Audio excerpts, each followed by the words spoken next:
जय जय श्री राम, जय जय सिया राम। शुभ दीपावली। दीपावली यह पर्व दियों का पर्व है। यह पर्व तेज और प्रकाश का पर्व है। यह पर्व अंधकार पर प्रकाश की विजय का पर्व है। दीपावली यह पर्व अधर्म और अन्याय पे धर्म और न्याय की स्थापना का पर्व है।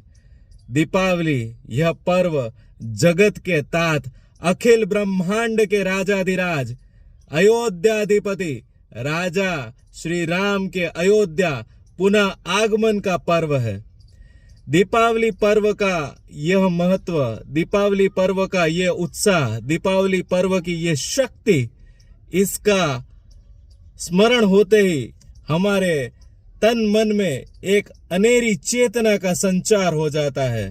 हम उस युग में चले जाते हैं जहां प्रभु श्री राम के आगमन की जब सूचना राजा भरत को मिलती है और राजा भरत जब ये वाणी बोलते हैं, पूरे राज्य में डोंडी पिटवा दो कि उनके राजा राम अयोध्या वापस आ रहे हैं। ये जो शब्द है पूरी अयोध्या की प्रजा में, पूरी आर्यवर्त की प्रजा में एक शक्ति का संचार, एक उत्सव का संचार कर देती है और लोग इतने भाव विभोर हो जाते हैं कि सालों की प्रतीक्षा अपने राम को देखने की वो घड़ी आखिर आ ही गई। वो माताएं जो 14 साल से बिलख बिलख के एक एक आंसू अपनी आंख में समेटे हुए हैं, वो खुशी के आंसू आज गिरने वाले हैं। वो राजगद्दी जिसके ऊपर बैठ के ये सतयुग का सबसे परम प्रतापी, परम तेजस्वी राजाधिराज पूरे आर्यवर्त की प्रजा को न्याय देने वाला है, वो सिंहासन अब खाली नहीं रहने वाला है। तो जब प्रभु श्री राम लंका से पुष्कर विमान में बैठकर अयोध्या जाते हैं तो सबसे पहले उनके मार्ग में ऋषि महर्षि भारद्वाज का आश्रम आता है। महर्षि भारद्वाज का योगदान सतयुग में काफी अविश्वसनीय रहा है। उनके आशीर्वाद से प्रभु श्री राम अपने आने वाले समय को और शक्तिशाली और प्रभावशाली बनाने के उद्देश्य से उनका आशीर्वाद लेने हेतु पुष्पक विमान को वहां उतरने के लिए आज्ञा देते हैं और पुष्पक विमान से उतरते ही भारद्वाज मुनि के आश्रम में अपने शस्त्र अस्त्र रख के वो और लक्ष्मण जी महर्षि भारद्वाज के दर्शन करते हैं, उनके आशीर्वचन सुनते हैं और आने वाले समय में जीवन कैसे जीना उनके संस्कार एवं आशीर्वाद लेते हैं। वहीं भगवान श्री राम यह भली भांति जानते हैं कि धर्म धुरंधर जो भरत राजा, जो उनके भ्राता है, उनके छोटे भाई है, उन्होंने प्रण लिया था कि अगर 14 साल की अवधि में एक दिन का भी विलंब हुआ तो 14 साल की अवधि खत्म होने के साथ सूर्यास्त के साथ ही वो जलती हुई चिता में कूद के अपने प्राण दे देंगे। और समय नजदीक आने की ये बात जब श्री राम जी को पता चलती है तो उनको मालूम था कि भरत उनके स्नेहवश अपने भ्राता श्री राम के प्रति अपने स्नेह और अपने भक्ति के कारण, अपनी भातृ भावना के कारण बहुत ही संवेदनशील है और जल्द ही उनको समाचार नहीं मिला कि श्री राम अयोध्या आने के लिए निकल चुके हैं तो कोई गलत परिणाम भी आ सकता है। इसीलिए इसी उद्देश्य से भगवान श्री राम जब भारद्वाज आश्रम, महर्षि भारद्वाज के आश्रम पे ठहरते हैं तभी हनुमान जी को यह आदेश देते हैं कि आप अयोध्या की ओर प्रस्थान करें और वहां भरत को ये सूचना दे कि प्रभु श्री राम भारद्वाज मुनि के आश्रम पहुंच गए हैं और जल्द ही अपने 14 साल के वनवास की अवधि समाप्त होने के साथ ही वो अयोध्या पुनः लौट आ रहे हैं। ये होती है भातृभावना, एक भाई के प्रति जो स्नेह है, अगर कहीं सीखना है तो रामायण में भगवान श्री राम और लक्ष्मण, भगवान श्री राम और भरत के इन दृष्टांतों से सीखने की जरूरत है। ब्रदरहुड यानी कि भातृत्व की भावना दुनिया में कहीं भी इससे सर्वोत्तम सीखने योग्य आपको नहीं मिलेगी। उसके बाद राजा भरत यह पूरे राज्य में यह सूचना देने के लिए अपने प्रहरी को बोलते हैं कि प्रहरी डोंडी पिटवा दो कि अयोध्या के राजा श्री राम अयोध्या वापस आ रहे हैं। और उसके बाद शुरू होता है वो उत्सव जिसको देखने के लिए पूरी ब्रह्मांड की सब शक्तियां, जीव सृष्टि, देवतागण और पूरे नर और दैत्य असुर सभी अपना समय निकाल के वो घड़ी के लिए कि जब अयोध्या में राजा राम अपनी जन्मस्थली वापस आएंगे। और आखिर वो क्षण आ ही जाता है जब पुष्पक विमान अयोध्या में आ जाता है और वहां प्रभु श्री राम सबसे पहले पुष्पक विमान से बाहर आते ही अपनी जन्मस्थली को नतमस्तक होके झुक के अपना सिर अपनी मातृभूमि अयोध्या को लगा के संस्कृत में ये गाते हैं, जननी जन्मभूमिश्च स्वर्गाधिपति मोहिते। जननी जन्मभूमि ये मेरी माता है, अयोध्या की जन्मस्थली मेरी माता है। और हे मेरी जन्मभूमि, 14 साल के वनवास के बाद तुम्हें मिलना, तुम्हारी भूमि पे, मेरी जन्मस्थली पे आना, ये अयोध्या जो मेरी जननी है उस पे आना मेरे लिए गौरव और सौभाग्य से कम नहीं है। इसके साथ ही सबसे पहले अपने संस्कार और अपने जीवन की शक्तियों का जिन्होंने सबसे पहले भान करवाया था, अपने कुलगुरु वशिष्ठ के पास जाके उनके चरणों में नतमस्तक होके गुरुदेव का आशीर्वाद लेने हेतु प्रभु श्री राम महर्षि वशिष्ठ को उनके चरणों में झुक के प्रणाम करते हैं। और महर्षि वशिष्ठ उनको उठाते हुए कहते हैं कि हे श्री राम, मुझे आपका गुरु होने का गर्व है। और वो ये बात बताते हैं कि स्वयं ब्रह्मा जी मुझे इक्ष्वाकु वंश का कुल गुरु होने के लिए समझा रहे थे, सूर्यवंशी ये वंश का कुल गुरु होने के लिए समझा रहे थे, लेकिन मैं कई युगों तक मना करने के बाद इसलिए मान गया कि मुझे ब्रह्मा जी ने समझाया था कि इसी कुल में भगवान स्वयं अवतार लेंगे। और आज वो क्षण आ गया जब आपने वो कार्य किया कि त्रिलोक विजेता अत्याचारी रावण के अत्याचार से तीनों लोकों को शोक मुक्त किया। और आपने न केवल अपने पूर्वजों की यश गाथा में सबसे बड़ा महारथ हासिल किया, किंतु एक कुल गुरु होने के मेरे गौरव को भी गर्व प्रदान किया। इसके लिए मैं आपको आशीर्वाद देता हूं।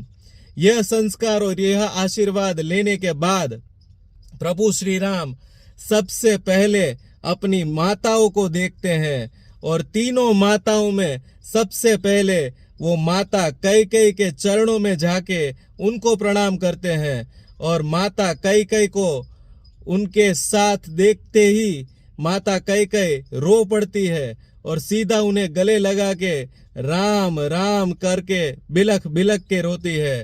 और श्री राम बोलते हैं कि माता, मैं तो आपसे ही राजभोग खाता था, आपने मेरे लिए राजभोग रखा है कि नहीं।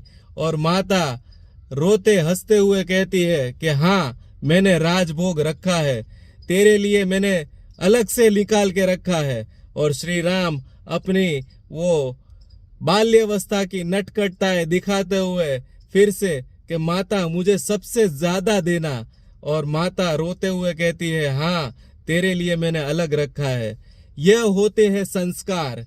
अगर जीवन में जो ह्यूमन वैल्यूज के पाठ पढ़ाते हैं, फैमिली वैल्यूज के पाठ पढ़ाते हैं, जीवन में आज जहां कलयुग के अंदर फैमिली वैल्यूज डिटेरियोरेट हो रही है, कम हो रही है, क्षीण हो रही है, और उसके कारण जो हम समाज व्यवस्था और कुटुंब व्यवस्था में विध्वंस देख रहे हैं, अगर उसको बचा लेना है तो यह संस्कार देखिए, ये एपिसोड्स देखिए, रामायण के, वाल्मीकि कृत रामायण के, रामचरितमानस के यह पाठ, यह दृष्टांत पढ़िए कि एक बेटा जिस माँ ने उन्हें दंड दिया है उसी के चरणों में जाके सबसे पहले गिरता है। यह होते हैं संस्कार, और वो सिखाते हैं श्री राम। राजा राम अपने दूसरे पड़ाव की ओर अपनी माता सुमित्रा के पैरों में जाके गिरते हैं, उनसे आशीर्वाद लेते हैं और बोलते हैं कि माता, मैंने बोला था कि मैं लक्ष्मण को सही सलामत लेके आऊंगा, देखो लक्ष्मण मेरे साथ है और बिल्कुल स्वस्थ और सुरक्षित है। तो माता सुमित्रा उनको गले लगाते हुए, रोते हुए बोलती है, अरे लक्ष्मण तो तेरी परछाई है, वो तो सदैव तेरे साथ है। ये होते हैं संस्कार, ये होती है माताएं, यह होते हैं एक कुटुंब, एक परिवार, एक फैमिली के वैल्यूज, एक बॉन्डिंग, जो आजकल के कलयुग में कहीं ना कहीं विदेशों के संस्कृति का अंधा अनुकरण करने के कारण कहीं मिट रहे हैं। यह दिवाली, यह पर्व, यह अवसर है कि प्रभु श्री राम और रघुकुल वंश के यह संस्कार अपने जीवन में जिए जाए, और उसके लिए आवश्यक है कि वाल्मीकि कृत रामायण और रामचरितमानस या कम से कम रामानंद सागर की रामायण के एपिसोड्स देखे जाए, ऐसी राम कथाएं सुनी जाए, ऐसे वीडियो देखे जाए जिसमें रामायण के एक एक जीने योग्य दृष्टांत, जीने योग्य एपिसोड का विवरण है। उसके बाद भगवान श्री राम अपनी माता कौशल्या के पास जाते हैं, उनके कदमों में नतमस्तक होते हैं, उनके आशीर्वाद हेतु उनके पैरों में गिरते हैं।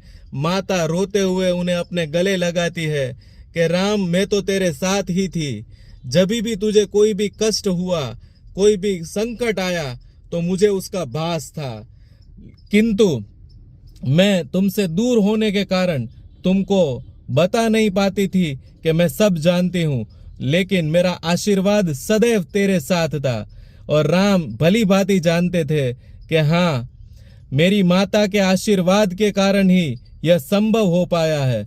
और उन्होंने माता को कहा कि हाँ माता, तुम्हारे आशीर्वाद को मैंने हर क्षण अनुभव किया है, और उसी आशीर्वाद के कारण मैंने आज लंका पे विजय प्राप्त की है और तुम्हारी सीता को लेके वापस आया हूं। यह होते हैं संस्कार, यह होते हैं माता और पुत्र के वार्तालाप, यह होते हैं माता और पुत्र के बीच के संस्कार, यह होते हैं एक परिवार को बांध के रखने वाले संस्कार। सभी माताएं कुलगुरु वशिष्ठ से ये पूछती है कि अब राजा राम का राज्याभिषेक और अयोध्या में आगमन क्या ये वनवासी वस्त्रों में होगा? तो महर्षि वशिष्ठ कहते हैं, नहीं माता, अब राम की वनवास की अवधि समाप्त हो गई है। सरयू के तट पे नहा के और सरयू के तट पे ही राजा के परिधान धारण करके श्री राम एक राजा की भांति अपने अयोध्या नगर में प्रवेश करेंगे और अपने राजभवन में राज्याभिषेक के हेतु जाएंगे। और इसके साथ ही वो उत्सव प्रारंभ होता है जो युगों युगों तक याद रखा जाएगा।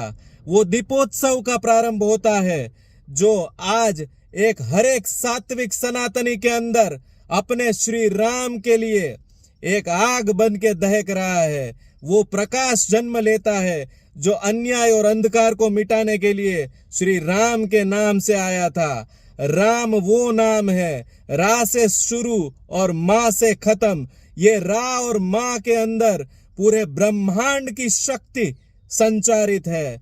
और वो श्री राम जब अयोध्या के राजभवन में प्रवेश करते हैं तो ढोल नगाड़ों और शहनाइयों के साथ वो अलौकिक ध्वनि बजती है जो आज तक युगों युगों तक गूंजती आ रही है। और उसी ध्वनि की सात्विकता पे यह ब्रह्मांड, यह संसार, यह जीव सृष्टि शक्ति से संचारित है।